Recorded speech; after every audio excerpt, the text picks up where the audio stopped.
Hi, my name is Kate Boyd, and today I will be reviewing and analyzing the Dos Equis, the most interesting man in the world campaign. For background, Dos Equis is a brand founded by a German immigrant in Mexico in 1897, whose beer products are now well known both in its country of origin and the United States. The company kicked off an integrated marketing, advertising, and public relations campaign titled The Most Interesting Man in the World, featuring small-time actor Jonathan Goldsmith as the titular debonair older gentleman. The character was originally inspired by a deceased sailing partner and friend of Goldsmith's that he drew upon while improvising during the audition for the role.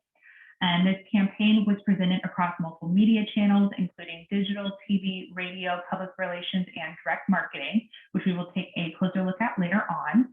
Most of the images and videos of the most interesting man show him performing feats such as freeing an angry bear from a painful-looking bear trap, catching a marlin while cavorting in a Hemingway-esque scene with a beautiful young woman, and giving his own father the birds and the bees talk. Additionally, there's one where he finds the fountain of youth, but does not drink from it because, quote unquote, he wasn't thirsty. At the end of the advertisement, the most interesting man, usually shown sitting in a nightclub or other social settings surrounded by several beautiful women, says, "I don't always drink beer, but when I do, I prefer Dos Equis." Each commercial ends with him stating the signature sign-off, "Stay thirsty, my friends."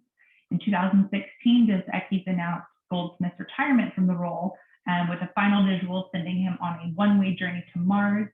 Amid much acclaim and the narration, his only regret is not knowing what regret feels like. So to jump in, if Dos Equis had objectives for this campaign, it would be to grow its share in the beer market, both in Mexico and in the US, increase sales, increase awareness, and improve the perception of the product amongst its target audience, build a loyal community, and increase engagement and positive sentiment online regarding its products. I believe some of the brand's original strategies for the campaign included partnering with an exclusive deal with the NCAA men's basketball playoffs, hosting events around the country so attendees can try the product as a PR strategy, creating a microsite just for the campaign that users can interact with that has nothing to do with selling the products, it's just an experience, having an advertising strategy by promoting the products and brand in print, digital, TV, and radio spots, and creating a character for the campaign that users could interact with both in person and online. The tactics to support these strategies were creating experiential events for the target audience by putting out applications to be the most interesting man's assistant in bars, setting up a campaign website that reveals all kinds of extra goodies, such as the Interesting Academy, where users could learn to bluff or circumnavigate the globe, or they could also use a feature called Behind Interesting, which was a short musical series of short musical videos about people who wish they were as interesting as the most interesting man in the world. And they also set up a Twitter account for the character. Additionally, there were reps that were sent to bars and events with Dos Equis products so that the target audience could sample the beer for themselves. Lastly, there were also social media, print, TV, and radio ads, along with a contest to win some of the most interesting man's possessions, like his mariachi suit, and I think the grand prize was a trip to Mexico. So during the campaign planning, Dos Equis established their target audience. I believe the target audience targeted by this brand for the campaign was millennials, both in Mexico and the US, with a particular focus on Latino men.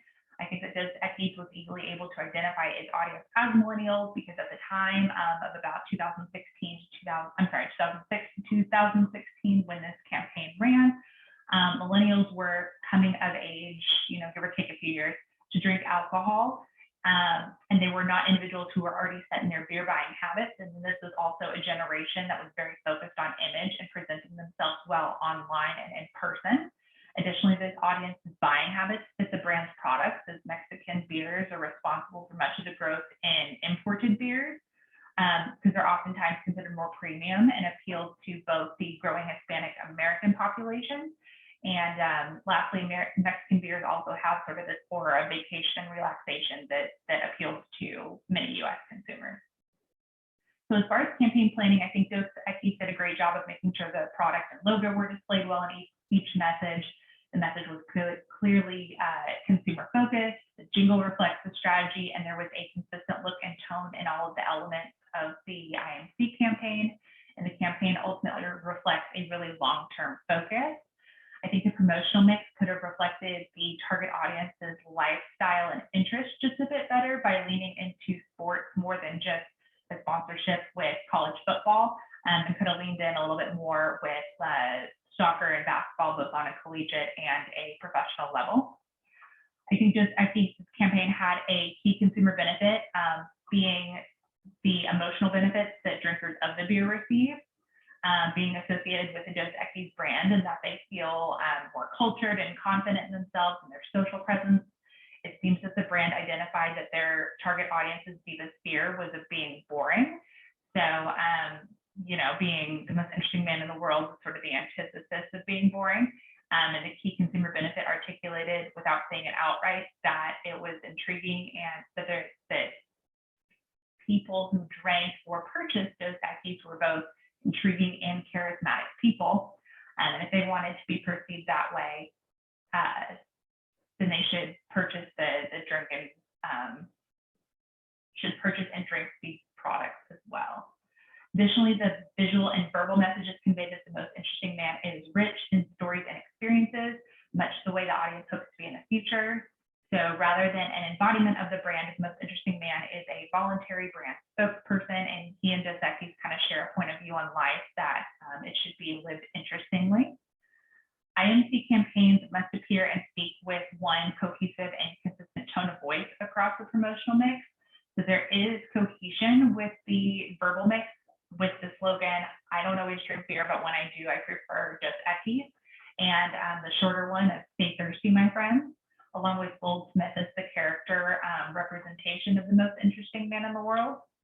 Visually, there was cohesion with the content across all media channels being either black and white or in dark colors, particularly black, red, and green, with the main character often in his mansion or at the bar. The typeface and style of digital and print still images allow you to easily associate them with the campaign, as they remain pretty consistent throughout the 10 years or so of this campaign's run.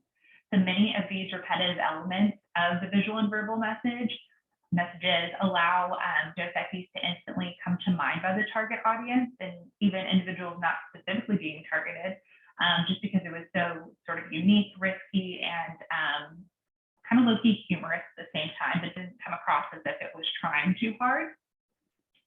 So the brand focused its tactics on Facebook, Instagram, and Twitter, and to optimize for Facebook, videos that were autoplayed without sound, Dos Equis have been using closed captioning for calls to action.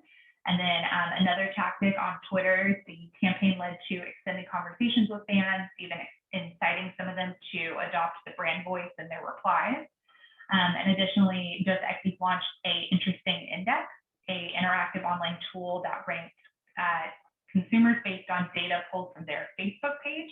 And the index was also promoted with 2 of its TV spots. So lots of integration in between all of the elements.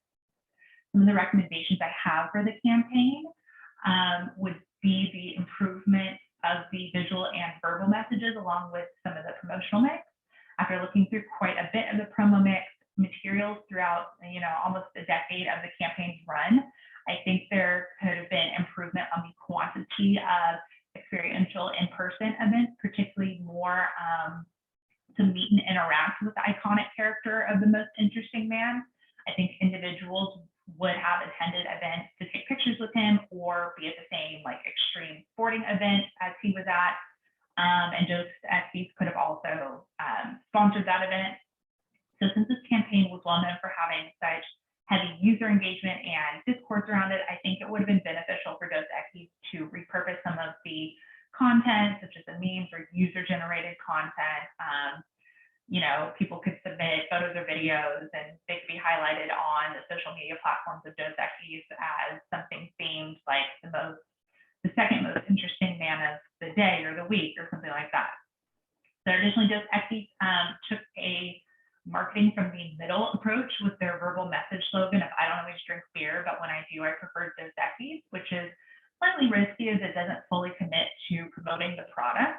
Dos Equis is obviously promoting the characterization more than the product, but I would use the product more in the visual messages with him drinking it while also doing, outlandish, interesting things, and change the slogan to something like, I've experienced many things in my life, but Dos Equis always keeps me intrigued. In order to be sort of a full cheerleader for the product without being overly obvious or annoying.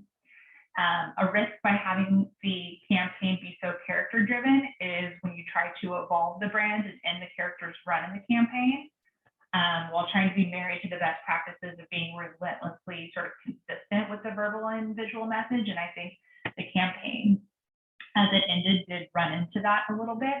If I were Dos Equis, I would have introduced the next character or series of characters much earlier on, as the brand knew it wanted to end the most interesting man in the world and waited until the last couple of months of the campaign to send the main character off to Mars and swap the actor for a younger version, slightly different themed version, which felt a little bit disappointing as we hadn't had time to be properly introduced to the spinoff character. So a theory of the receiver that I believe applies to this campaign is uses and gratification. The target audience for this campaign is a passive audience, but they play an active role in media consumption. The theory states that media has 4 functions on individuals in society, and the target audience used the most interesting man in the world, marketing, advertising, and PR tactics as entertainment through the interactions they had with the characters, the memes they created to mimic the jingle. Additionally, personal identity is also used with the gratification for the target audience, being that they got to better craft who they wanted to be and appear to others by imitating and being inspired by the character of the most interesting man as they sort of learn his behaviors and values.